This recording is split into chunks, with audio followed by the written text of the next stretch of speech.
दोस्तों नमस्कार, मैं हूं आपका होस्ट एंड दोस्त मेघराज, लेकर के जनरल नॉलेज के वो क्वेश्चंस जो आपके आने वाले किसी भी एग्जाम में महत्वपूर्ण हो सकते हैं। इसलिए पेन पेपर लेकर बैठें और वीडियो को पूरा देखें। तो आइए जान लेते हैं सबसे पहले आज का मोटिवेशनल कोट। आपका लक्ष्य भले ही छोटा हो, लेकिन आपका संकल्प हमेशा बड़ा रखिए। दोस्तों, संकल्प अगर बड़ा होता है तो कोई भी लक्ष्य मुश्किल नहीं होता। इसलिए ज़रूरत है आपके डिटर्मिनेशन की, आपके मेहनत करने की, और आप एक दिन निश्चित रूप से सफल हो जाएंगे। अपने लक्ष्य पर फोकस करें और डिटर्मिनेशन बनाए रखें। इसी के साथ शुरू करते हैं आज का सेशन।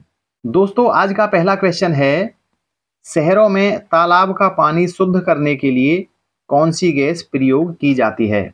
और ऑप्शन ए है सल्फर डाइऑक्साइड, बी है क्लोरीन, सी है नाइट्रोजन, या फिर डी है अमोनिया।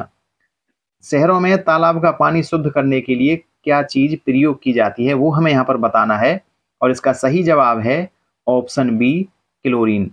दोस्तों, जो रोग जल से पैदा होते हैं, पानी से पैदा होते हैं, उनकी मुख्य वजह यह है कि उनमें कोलीफॉर्म नाम का एक बैक्टीरिया पाया जाता है और उसको खत्म करने के लिए क्लोरीन का उपयोग किया जाता है। इसलिए उन तालाबों में उनका पानी शुद्ध करने के लिए क्लोरीन को डाला जाता है।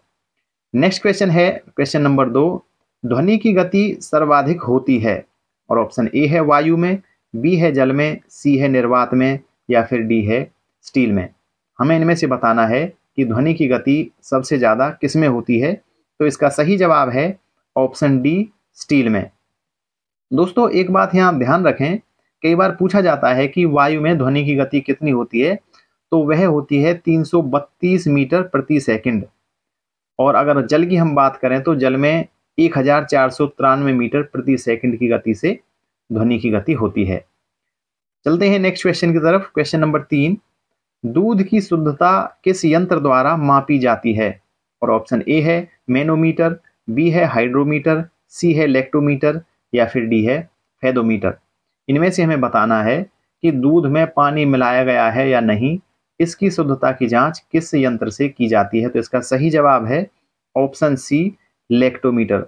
दोस्तों, लैक्टोमीटर केवल यह बताता है पानी के घनत्व और दूध के घनत्व पर काम करता है, दूध के गुरुत्वाकर्षण पर काम करता है, और यह बताता है कि इस दूध में पानी मिलाया गया है या नहीं। चलते हैं नेक्स्ट क्वेश्चन की तरफ। क्वेश्चन नंबर 4, भारत में सबसे अधिक सौर ऊर्जा उत्पादन कहाँ होता है? और ऑप्शन ए है राजस्थान, बी है गुजरात, सी है केरल, या फिर डी है तमिलनाडु। इनमें से हमें बताना है कि अधिक सौर ऊर्जा उत्पादन किस राज्य में होता है। और इसका सही जवाब है ऑप्शन ए, राजस्थान में।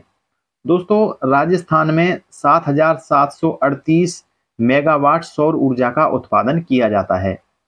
नेक्स्ट क्वेश्चन है 5, भारत में डाक व्यवस्था शुरू करने वाला ब्रिटिश गवर्नर जनरल कौन था?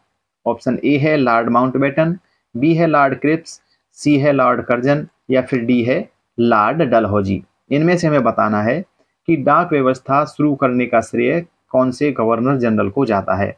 और इसका सही जवाब हो जाएगा ऑप्शन डी, लॉर्ड डलहौजी। दोस्तों, लॉर्ड डलहौजी ने भारत में 1854 में डाक व्यवस्था शुरू की थी, और उस समय ब्रिटिश समय के 701 डाकघरों को इकट्ठा करके डाक विभाग बनाया गया था। नेक्स्ट क्वेश्चन है 6, कौन सी नदी दक्षिण भारत की गंगा कहलाती है? इनमें ऑप्शन ए है कावेरी, बी है तुंगभद्रा, सी है गोदावरी, या फिर डी है कृष्णा। इनमें से हमें बताना है कि कौन सी नदी दक्षिण भारत की गंगा कहलाती है। और इसका सही जवाब है ऑप्शन ए, कावेरी। एक और चीज मैं आपको यहाँ पर क्लियर कर दूं, दक्षिण भारत की गंगा जो है वह कावेरी नदी है, और अगर हम बात करें दक्षिण गंगा तो वह गोदावरी नदी है। आप इसको ध्यान से याद करें। नेक्स्ट क्वेश्चन है 7, पृथ्वी पर दिन और रात होते हैं? ऑप्शन ए है दैनिक गति के कारण, बी है वार्षिक गति के कारण, सी है छमाही गति के कारण, और डी है तिमाही गति के कारण।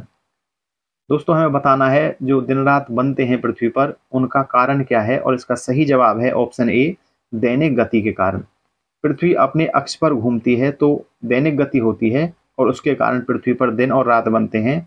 और पृथ्वी की इस गति को भू परिभ्रमण गति के नाम से भी हम लोग जानते हैं, ये बात आप जरूर ध्यान रखें। नेक्स्ट क्वेश्चन है 8, धान की खेती के लिए कौन सी मिट्टी उत्तम होती है? और ऑप्शन ए है सख्त, बी है काली मिट्टी, सी है दोमट मिट्टी और डी है लाल मिट्टी। इनमें से हमें बताना है कि धान की फसल के लिए कौन सी मिट्टी अधिक उपयुक्त रहती है। तो इसका सही जवाब है ऑप्शन सी, दोमट मिट्टी। दोमट मिट्टी को हम जलोढ़ मिट्टी के नाम से भी जानते हैं। क्वेश्चन 9 है, कंप्यूटर साक्षरता दिवस कब मनाया जाता है? ऑप्शन ए है 13 सितंबर, बी है 2 दिसंबर, सी है 12 अगस्त या फिर डी है 25 दिसंबर। इनमें से हमें बताना है कि कंप्यूटर साक्षरता दिवस कब मनाया जाता है। तो इसका सही जवाब हो जाएगा ऑप्शन बी, 2 दिसंबर। दोस्तों, कंप्यूटर साक्षरता को लेकर जागरूकता बढ़ाने के लिए और डिजिटल साक्षरता को बढ़ावा देने के लिए प्रतिवर्ष 2 दिसंबर को पूरे विश्व में कंप्यूटर साक्षरता दिवस मनाया जाता है। नेक्स्ट क्वेश्चन है 10, हल्दी घाटी पुरस्कार का संबंध किस क्षेत्र से है? ऑप्शन ए है समाज सेवा, बी है पर्यावरण संरक्षण, सी है राष्ट्रीय एकता या फिर डी है पत्रकारिता। इनमें से हमें बताना है कि हल्दी घाटी पुरस्कार का संबंध किस क्षेत्र से है। और इसका सही जवाब है ऑप्शन डी, पत्रकारिता से। दोस्तों, हल्दी घाटी पुरस्कार एक राष्ट्रीय पुरस्कार है, इसको आप अतिरिक्त रूप से ध्यान रखें। नेक्स्ट क्वेश्चन है 11, निम्न में से कौन लगातार 2 बार भारत के राष्ट्रपति रहे? ऑप्शन ए है आर वेंकटरमन, बी है राजेंद्र प्रसाद, सी है वीवी गिरी या फिर डी है एस राधाकृष्णन। इनमें से हमें बताना है कि लगातार 2 बार भारत के राष्ट्रपति कौन रहे। तो इसका सही जवाब है option B, doctor Rajendra Prasad. ये 26 जनवरी 1950 से, यानी जब भारत गणतंत्र बना था, जब से लेकर 14 मई 1962 तक अपने प्यारे भारत के राष्ट्रपति रहे। और यह सबसे ज़्यादा काल है, यानी सबसे ज़्यादा बार 2 बार लगातार भारत के राष्ट्रपति रहे। नेक्स्ट क्वेश्चन है 12, यूनेस्को का मुख्यालय कहाँ स्थित है? ये हमें बताना है। ऑप्शन ए है न्यूयॉर्क, बी है वाशिंगटन, सी है लंदन या फिर डी है पेरिस। इनमें से हमें बताना है कि यूनेस्को UNESCO का मुख्यालय कहाँ स्थित है। और इसका सही जवाब है ऑप्शन डी, पेरिस। पेरिस दोस्तों फ्रांस की राजधानी है। और अगर हम बात करें यूनेस्को की, तो इसकी स्थापना 1945 में की गई थी और यह संयुक्त राष्ट्र संघ की एक विशेष एजेंसी है। कई बार यह एग्जाम में पूछ लिया जाता है कि यूनेस्को की फुल फॉर्म क्या है, तो ये बात भी आप ध्यान रखें। इसका मतलब है united nation education scientific and cultural organisation. ये बात आप वीडियो को पॉज करके लिख सकते हैं, वीडियो को पॉज कर लीजिए और उसको लिख सकते हैं आप अपनी कॉपी पे। और जब भी कभी जरूरत पड़े यूनेस्को की फुल फॉर्म क्या है, तो आपको यहाँ से याद हो जाएगी। नेक्स्ट क्वेश्चन है 13, उच्च रक्तचाप की अवस्था को क्या कहते हैं? उच्च रक्तचाप means high blood pressure. Option A है हाइपोटेंशन, बी है पक्षाघात, सी है हाइपरटेंशन और डी है इनमें से कोई नहीं। ये हमें बताना है। तो इसका सही जवाब हो जाएगा ऑप्शन सी, हाइपरटेंशन। यानी हाई ब्लड प्रेशर को हाइपरटेंशन के नाम से हम लोग जानते हैं। नेक्स्ट क्वेश्चन है 14, पौधों को नाम देने वाला विज्ञान क्या कहलाता है? सिंपल क्वेश्चन है। ऑप्शन ए है नामकरण, बी है पहचान, सी है वर्गीकरण और डी है वर्गीकी।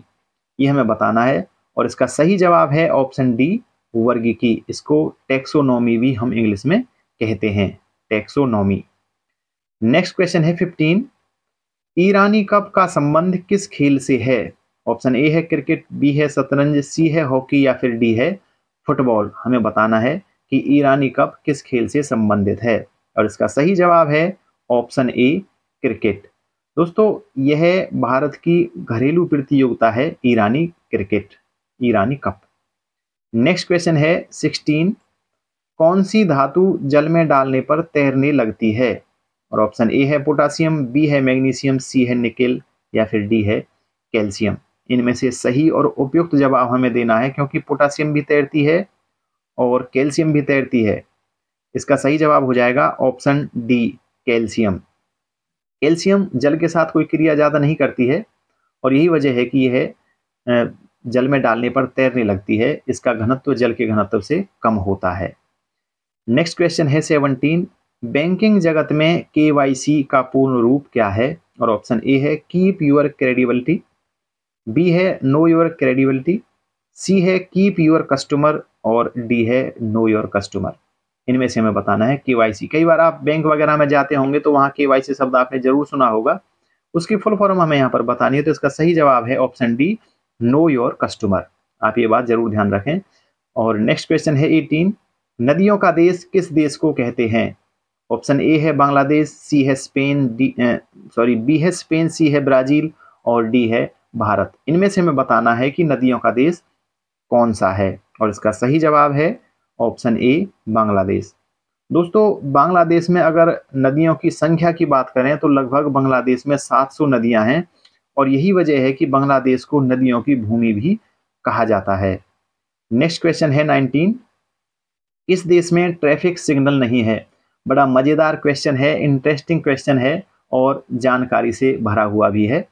ऑप्शन ए है जापान, बी है चीन, सी है भूटान और डी है अमेरिका। इसमें से हमें बताना है कि किस देश में ट्रैफिक सिग्नल नहीं है, और इसका सही जवाब है ऑप्शन सी, भूटान। भूटान में कोई भी ट्रैफिक सिग्नल नहीं है।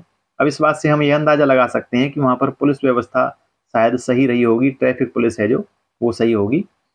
और नेक्स्ट क्वेश्चन है 20, भारत का संविधान कब लागू हुआ? ऑप्शन ए है 15 अगस्त 1947, बी 26 नवंबर 1949, सी 26 जनवरी 1950 या फिर डी 14 अगस्त 1947। दोस्तों, यह क्वेश्चन हमारे लिए होमवर्क की तरह होता है और इसका जवाब हमें कमेंट बॉक्स में लिखना होता है। कमेंट बॉक्स में जवाब लिखने के बाद आप इस वीडियो का डिस्क्रिप्शन बॉक्स देख सकते हैं और अपने उत्तर की जांच कर सकते हैं, क्योंकि इस प्रश्न का उत्तर इस वीडियो के डिस्क्रिप्शन बॉक्स में आपको मिल जाता है। दोस्तों, उम्मीद है आज की यह वीडियो आपको पसंद आई होगी, अच्छी लगी होगी। अगर यह वीडियो आपको पसंद आई हो तो इसे लाइक और शेयर करें, साथ ही चैनल को सब्सक्राइब भी कर दें। आज की वीडियो में बस इतना ही। आप स्वस्थ रहें, मस्त रहें और अपना व्यक्तित्व इस तरह से विकसित करें ताकि महिलाएं आपके साथ सुरक्षित महसूस करें। तो जब मिलते हैं आपके साथ नेक्स्ट वीडियो में, तब तक के लिए दीजिए मुझे इजाज़त। जय हिंद, जय भारत।